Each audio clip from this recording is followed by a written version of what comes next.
starting your garden from the ground up. Welcome to the Wellbeing Garden, where you'll learn, grow and thrive with expert horticulturalist Kath Manuel.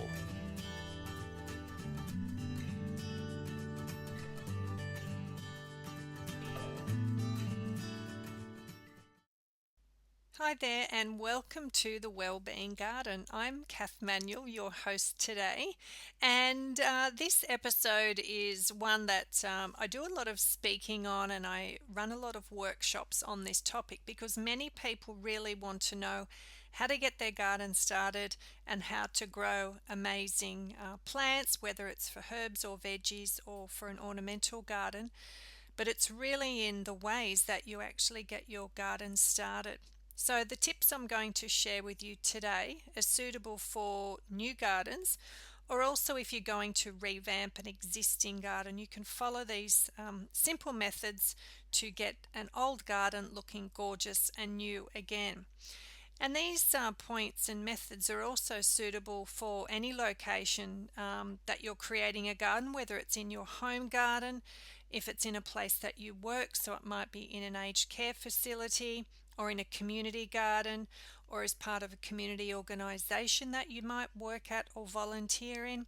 And also if you're working or volunteering in a school garden, you can follow these simple methods to create a garden in any location, which is awesome. It's all the same gardening methods, you just apply it to different locations. So the first place we start, and I always suggest, start with a little bit of planning. And over the years I've seen people decide that they want to get a garden growing, and they head off to the store and they buy some plants and they get some fertilizer, which is fabulous, and grab the tools, dig some holes and get the plants in the ground. And after a little while they wonder why those plants aren't growing, or they're grown too big for the location they're in, or they're not providing the needs for the garden and the people using the garden.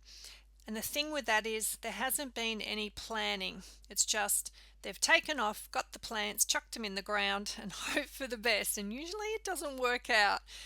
And in order to save time and money, you need to do some planning. So the best place to start is with creative planning. This definitely saves you time and money as well, which is very important as a gardener. So the few things that I want you to consider when you're planning your garden is really thinking about the location of this garden. You want to make sure it's accessed with plenty of sunshine coming on. You want to make sure you've got your taps close by. You want to make sure that there's plenty of space to move around the garden. So consider the location when you're going to create a new garden, or if it's for an existing garden, maybe make the decision, is this garden in the right place or not?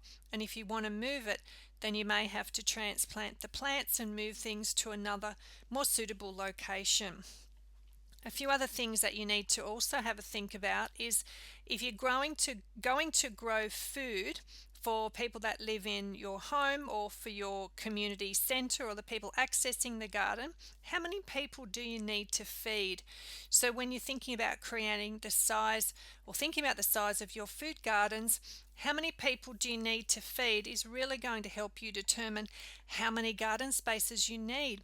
If there's two of you living in the home, you won't need as many garden beds and garden growing spaces as, say, a community garden or an aged care facility or somewhere that a lot of people are accessing that garden. So have a think about that first.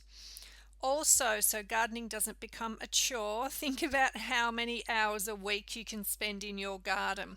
So if you lead a bit of a busy lifestyle like I do, at the moment I can spend about 2 to 3 hours in my garden a week. So what I needed to do last year is I needed to decide that I couldn't maintain as many gardens as I thought I could maintain because my life was getting busier with business and family. So I mulched down and rested a lot of my garden beds, and then I waited till a time that I could start back in my gardens and get growing again, and then I got new plants into those beds. So really, by thinking about how many hours a week you can spend in your garden gives you an indication of how many garden beds you can create and also manage in the time you have available. You also need to consider the land size that you've got available for growing. So if you're in a small space, then you might just need to have smaller compact garden beds, and also consider container growing. But if you have a bit more land, or you're in a community space, or it's in your workplace where you have a lot of garden space available, then you can then create more garden beds, as long as you've got the time and the people to help you look after them. Now, one thing I mentioned is where the sun shines. So if you're in the southern hemisphere like I am, you need to make sure that you're putting your gardens on the north side of buildings and the north side of trees, to make sure that you get all that beautiful winter sun, because our sun comes from the north in winter. The rest of the year it's up nice and high, so the majority of the garden will get lots of sunshine. Now, if you're in the northern hemisphere, in winter your sunshine is at the south side. Okay, it's over in the south. So you need to then look at the areas that are getting the most amount of sunshine during the winter months, and get your veggies and herbs and fruit trees growing in those nice sunny places, depending where you're getting sun throughout the year. So you want the maximum amount of sunshine for your garden.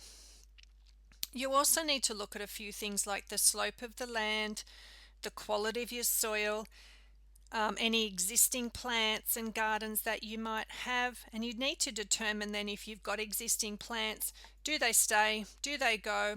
Can they be incorporated into a new garden? Or maybe they're not going to fit with your new garden plans and they might need to be relocated. So a few little things to think about before you actually get to building your garden is just doing a little bit of planning around that, and then that will help you save time and money once you start to build your gardens. Another thing that I like to do, and a lot of people I know do this for many things in their life, is to create a vision board. So with a vision board, you can do that to create and plan almost anything in your life. I like to use it to plan my business and the things that I'd like to achieve throughout the year. But you can also create a vision board for your gardens and put down all the photos on there and quotes and any other information to help you plan and design your dream garden. So all the things that you would love to have in your garden, from all the features, maybe water features, seating, raised garden beds, what type of fruit trees, would you like chooks? Do you need a communal space if there's a lot of people visiting the garden? So all those things to consider can go onto a vision board. And if it's a group garden, like a community garden or as part of a gardening program, this is a great activity that you can actually get everyone together to help. So grab lots of gardening magazines, some scissors, some glue sticks, and then cut out all the pictures of the things that you would love to have in your garden. And you've got to dream big when you do this. Think about all the things that you would really love. Even if you can't have them all now, that's great for long-term planning. So when I did this for planning my own garden when we moved into our property about 8 years ago, I knew that I wanted a swimming pool. But I knew that wasn't going to happen straight away. So when I did my vision board and ended up actually doing a garden design of our property, I included the pool in there, and hoping that one day we would get a pool. And I also believe in, putting things on your vision board and looking forward to it. You usually achieve it in the end. And yes, we did, after about 5 years, get that lovely swimming pool in which we get to enjoy most of the year now. So it's really good to put everything on your vision board. I always suggest to dream big but start small. So you want to make sure that gardening is a pleasure, not a chore. So when you're planning your garden, put everything in you want in there, but then take small steps to achieve it. And it could be that it takes 5 years, it could take 5 months to create everything that you're planning, but at least you've got it on your vision board, which means you can plan ahead, plan gardening programs, plan what you need to get in the ground to start growing, things like trees, pathways, fences, even down to driveways, seating area, those large objects that are going in your garden, what we call garden features. Get all those on your vision board so you've got a plan for what you're going to do into the future. So the next step to starting our garden is the creating phase. Once you've done the planning and you're ready to actually start building your garden, it's time to get your hands dirty and create the garden of your dreams. So what I suggest is, like I mentioned earlier, is dream big with your planning, but start small. So get in the foundations of your garden. Get the main garden features, maybe the hard landscaping features. Get those in first, and then you can build up the soil and get the plants growing after that. So you might want to just start with 1 or 2 garden beds to get going. You might think about planting a couple of fruit trees or ornamental trees that you'd like to get going.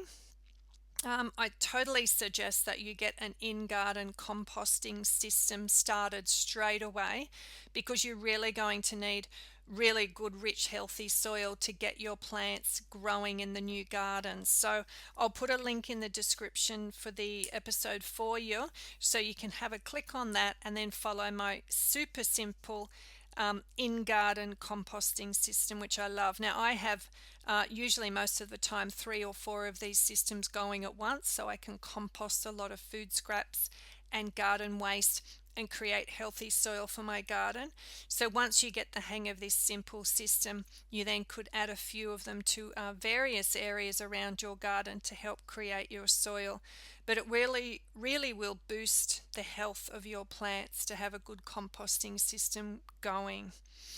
You might then lay pathways, put down seating, put in some fencing, maybe some gates, those other permanent structures that need to go into a garden before the plants can go in. I suggest getting all those in first. And also really start to look at the soil situation in your garden. I suggest building a no-dig garden method when you're creating your gardens, rather than buying in soil from the landscape suppliers, or maybe you might like to buy in some of the soil, but then improve that soil ready for growing following my no-dig garden method, which I'll also add the link to that in the show description. So you can follow my very simple, easy, no-dig garden method to create fabulous soil. It saves a lot of time, it saves a lot of money by following this very simple method, which I love. It's super quick. Even my kids can manage to build no-dig gardens, which I love. Anyone can get involved in a no-dig. So if you're doing this in a school garden or a community garden or an aged care facility, everyone can get involved in building a no-dig garden. It's a lot of fun. So once you've started to create your gardens, and once you've worked out how much land space you have available for your gardens, one of the things you might consider doing next is growing some containers. Growing plants in containers. Now, a lot of plants prefer to be grown in containers rather than in the ground. Things like mint are actually much better growing in containers than they are in the ground, because they will take over the garden spaces, and they're much better to be contained in a large pot to grow better. You might not have enough space to put some fruit trees in the ground, so you might prefer to grow these in larger tubs. So when you're thinking of getting your containers or your pots going in your garden, you need to consider the space you have first. So look around and decide, maybe that garden space has lots of sunshine, but I don't have enough space to put a garden in there. You could actually put together a group of pots and group them to grow some taller, say, fruit trees or some beautiful flowering shrubs, and then have smaller pots around that for some herbs or strawberries or blueberries or other things that you might want to pick. So you can actually grow your herbs, your flowers, and also your veggies in containers. I've got a couple of old bathtubs in my garden, which I absolutely love. They've got strawberries in them, and also various herbs, chives, and some mint, and also some sorrel in another bathtub. They're really handy for growing herbs and other plants in them that I didn't want to put out in my garden. And I also use the bathtub as a bit of a garden feature. So I find them at the local dump or other places where you can get hold of them quite cheap. Just make sure that you drill extra drainage holes in any pots that you use. So anytime you're using a container, for growing your plants in. Make sure that there's enough drainage holes for the water to get out, or you'll find if the water can't get out of that container, then the plants basically drown. They get too wet, the roots will start to rot, and the plant will die. So make sure that you've got really good drainage in your pots.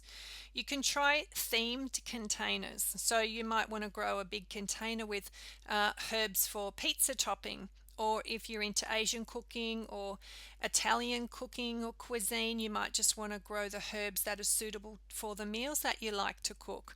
You might want to grow a collection of annual flowers and have some beautiful petunias or begonias or other little violas as a little arrangement to provide some color and some lovely smells to an area. So try some themed containers and also try grouping them to create a bigger theme. Now, the other thing that you need to remember with growing in pots and containers is use the best potting mix you can get. Please don't buy the cheap stuff because your plants won't be very happy. They will grow and they will thrive if they're in very good quality potting mix. You can make your own, but I like to because I like to save time, I guess, and you can save money by buying in bulk with your potting mixes. But buy the best quality because your plants will thrive and be very healthy if they're in really good quality potting mix. The other suggestion, excuse me, is to consider getting organic potting mix, which is available. Just check at your local stores if they sell organic potting mix. It just means that if you're growing food, especially herbs and maybe some lettuce and other greens that you're picking, you're growing them organically and there's not any synthetic fertilizers going to be in there with the food that you're growing. So use the best potting mix you can. Try organic potting mix and also add a little bit of slow release fertilizer to the pots as well, which will feed your plants for the long term. And also make sure you put your pots in a suitable location. So if the plant you're growing is a plant that prefers the shade, then make sure you choose a shady location for that plant. If the plants for the containers prefer a lot of sunshine, then make sure you choose a sunny location for them to grow. They'll be a lot happier and they will grow a lot better for you. Now, when we've then considered potting, it's time after you've created your garden and maybe got some containers and pots around the place, then it's time to look at what plants you're going to grow. Now, this also comes back to a little bit of planning at the beginning. When you're starting your vision board or thinking about the types of gardens to grow, you might also think about what types of plants to grow. So when you're looking at your plants, have a think about what their function might be. So if you're putting in some trees and shrubs, it could be to provide some shade for the garden. It could be to put a bit of a screen from the neighbours or a screen from an adjoining building. Plants are great to hide buildings or unattractive features. So they could be to also provide some food for you or some flowers, or it could be to attract bees to the garden, or there's so many different reasons why you can put plants into your garden. So think about what it is that your needs are, or the group of gardeners' needs are for this particular garden, and then you can choose the plants that are going to be suitable for your needs. When you're looking at growing veggie gardens, you really want to consider growing the foods that you love the most. So think about the foods that you eat day to day, what you use in your cooking, all the herbs that you really like, what the rest of your family likes to eat, or if it's a community garden, find out what everyone really wants to be harvesting and using in the kitchen and grow these foods first. And the plants that everyone loves the most, like for me, it's parsley and chives and basil, lots of fresh herbs. Grow those the most. Make sure you've always got those growing and on hand to harvest and use in your cooking. If you're new to gardening, start with the easy plants. Now, I've written a blog article on this, but there's lots of plants that are quite easy to grow. So if you're starting out, I suggest with growing a few of these plants. Read my blog, there's lots of tips in there about them. You'll find the link in the description. And grow those first. For me, like I've just said, parsley and chives are my favorites, but they're also super easy to grow. So once you've got success with growing those plants, then you can get some other ones in and learn a little bit about the different plants that could grow in your garden. Also, make sure you choose plants for your climate. Now, I live in a subtropical climate, so I will only grow plants that suit a warm, humid environment. So you need to get to know what your climate is where you live. Is it cool? Is it temperate? Is it subtropical? Is it dry or is it tropical? And find out what plants will grow in your climate. Now, choosing the right plants for your climate means they're going to thrive. If you grow plants that aren't suitable for where you live, they will usually die, but if they grow, they will struggle. They will be open to pests and disease problems. They usually won't produce the fruit or the flowers that they're supposed to grow because they will struggle. They will always be stressed. So if you say live in a cool climate, don't grow plants like bananas that need the tropical warm weather to fruit unless you've got a big greenhouse that you can grow things in at a warmer temperature. But choose plants then that would suit the cool climate if you live in a cool climate. So it's really important to choose the plants that suit the climate that you live in order for them to thrive. The other thing to do when choosing your plants is to grow seasonal plants. Now, this is really in regards to annual plants. Most of the foods we eat are annuals, say something like tomatoes, growing those in a warm season. You don't plant tomatoes in the cold, cool seasons. So growing tomatoes would be planted, say, in spring and summer. In a warm environment where I live, we can grow them into autumn, but we wouldn't plant them in autumn. We would usually plant them in spring so they grow right through the warm season. But when you're choosing your seasonal plants, make sure you're also growing those in the correct season. So if you have your cool season crops, like maybe broccoli and kale and some of your cabbages, they prefer the cool season. So you would only grow those in autumn and winter. And then your warm season crops, you would grow those for spring and summer.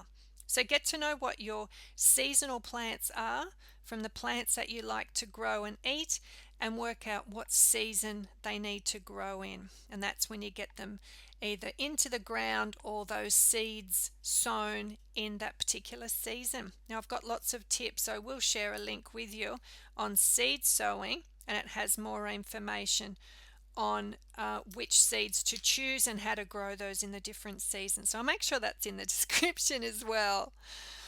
Now, when you're growing your plants, as I've just mentioned, seed sowing, you can grow them from seed. You can grow them from seedlings, which means they're little tiny plants or baby plants that come in a pot of 6 or 8 little plants. They're called seedlings, and that's a great way to start your garden because they're small, they're really easy to get into the ground, and they're also generally cheaper because you buy them in a pack or in a punnet, they're called, depending on the cost where you live around the world. But where I live in Aussie dollars, they're about $3 to $4 for a punnet, and sometimes I can get 8 plants in that punnet, which is awesome value, and I can get those into the garden. So things that I like to grow from seedlings, my leafy crops, if I don't have enough lettuce into the garden, I'll maybe add more to make sure we've got lots of lettuce growing, and I'll use seedlings to grow those. I might choose to do them by seeds as well, so I've got them growing at the same time, but generally I like to grow them from seedlings. So wherever you're located, find a really good supplier of seedlings. Get organic seedlings if you can, so you know that they've been grown naturally, and then use those to fill your garden. It will save you time and money. It's great. Now, once your garden has grown and it's growing along beautifully, you need to consider nurturing or maintaining your garden, or as some people call it, garden maintenance. I like to call it nurturing because I like to nurture my garden. It also helps to nurture me as well. So you need to really give some care and nurturing to your garden in order for it to grow. So things that you can do to really nurture your garden once it's growing is always follow organic gardening methods.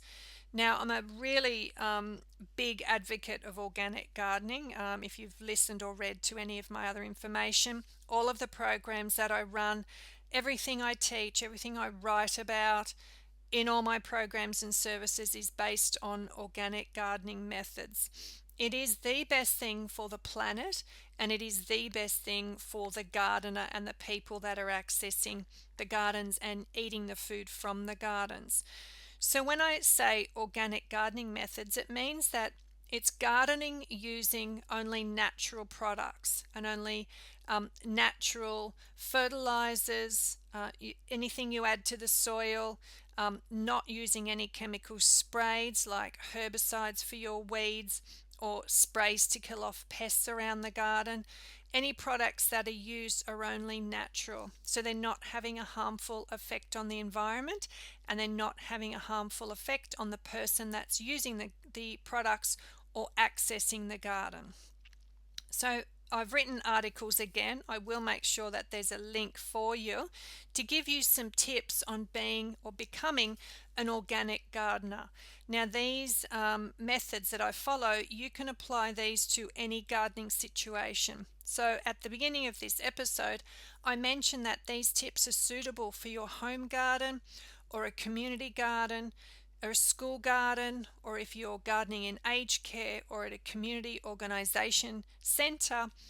Please consider following organic gardening methods because it is much better on the environment and also for everyone that's accessing and enjoying the garden. So that's my big tip for today, is go organic with your garden.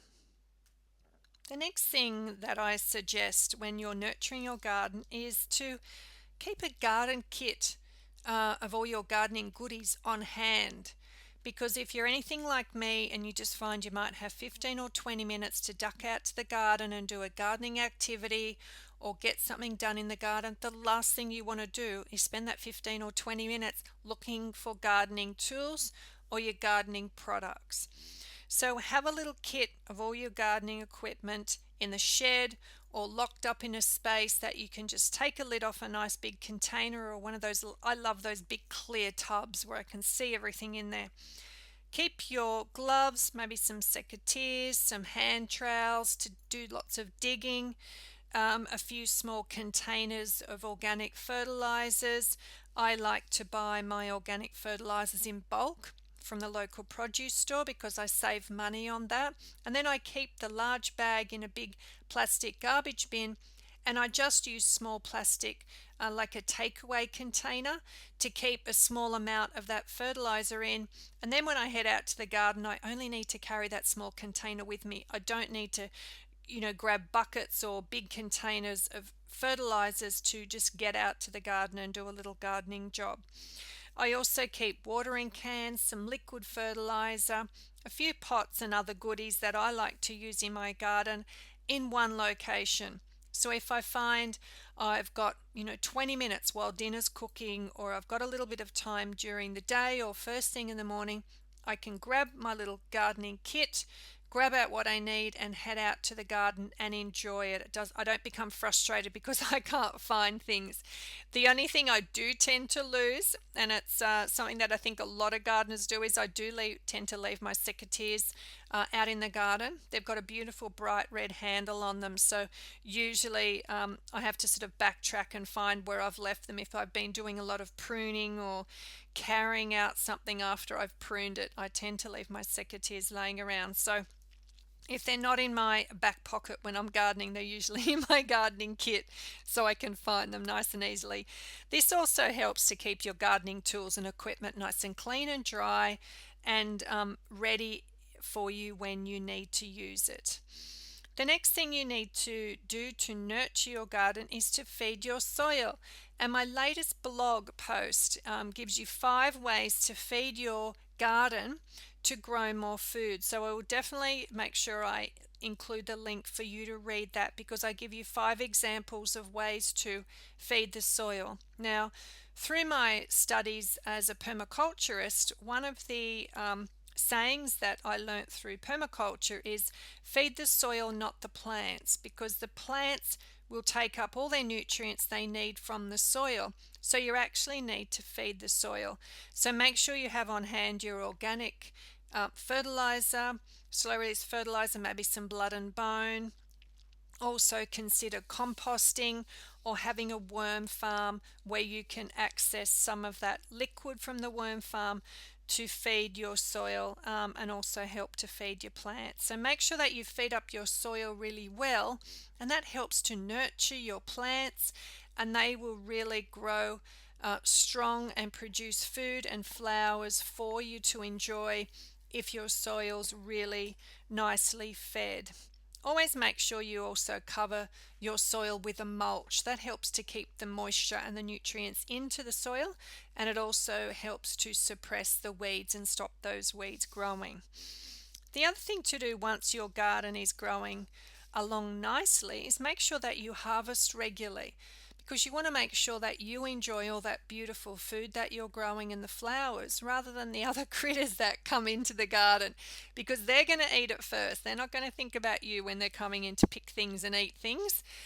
So always make sure that you harvest your foods out of the garden regularly, and that also encourages your plants to grow more food. So the more you're harvesting from them, the more the plant will produce for you to eat.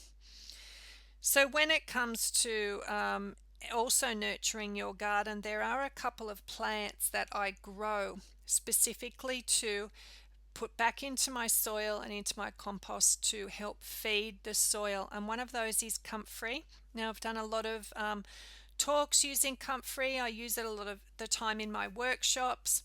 I've got some great videos on YouTube, which I will send you the links to, where you will see me demonstrate how to grow comfrey, and also how to make this amazing liquid fertilizer from comfrey that we call comfrey tea.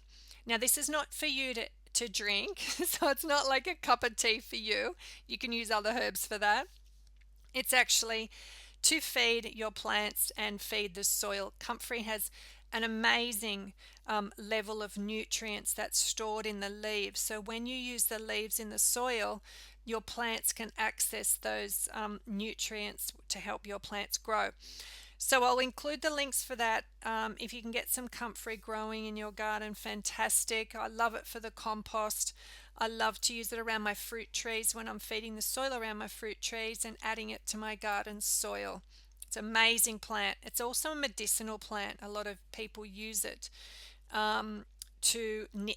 Its common name is knit bone, so it actually heals bones, which is another amazing thing. So it's an incredible plant. If you can grow it in your climate, in the region you live in, get some and get it growing in your garden, and then you continuously harvest and chop up those leaves to make some fertilizer for your garden. Your garden will love you for it. Now, one of the other tips, just to finish off today, is when you're gardening, when you're planning your garden and growing, and thinking about what to do in your garden, my tip is garden with a kiss. If you know the saying, keep it simple, well, the normal saying is keep it simple, stupid, but I don't like the word stupid. So I'm going to say keep it simple, sunshine. We don't need to overcomplicate nature. Mother Nature knows what to do.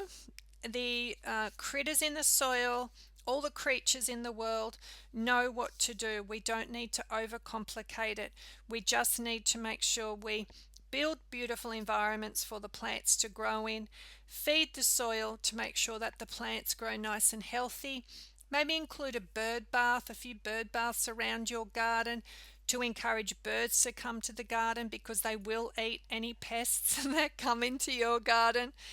But really keep it simple and don't overcomplicate it for yourself, because once you start to really overcomplicate methods or read too much information and get confusion around it all, I find that a lot of people stop.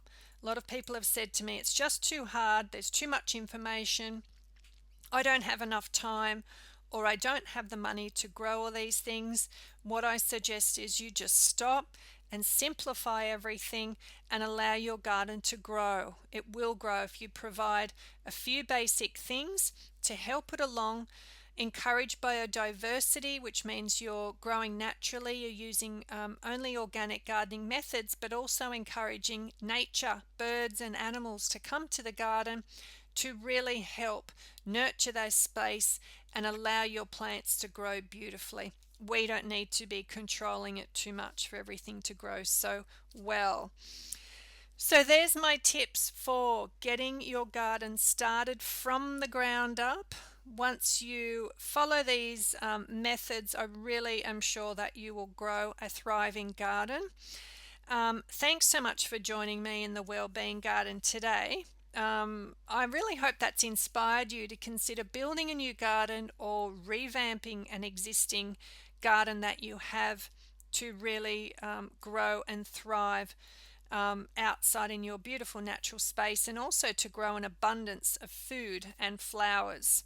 So if you want to get some more info on growing a thriving garden, head over to soiltosupper.com. I'll put the link in the description for you.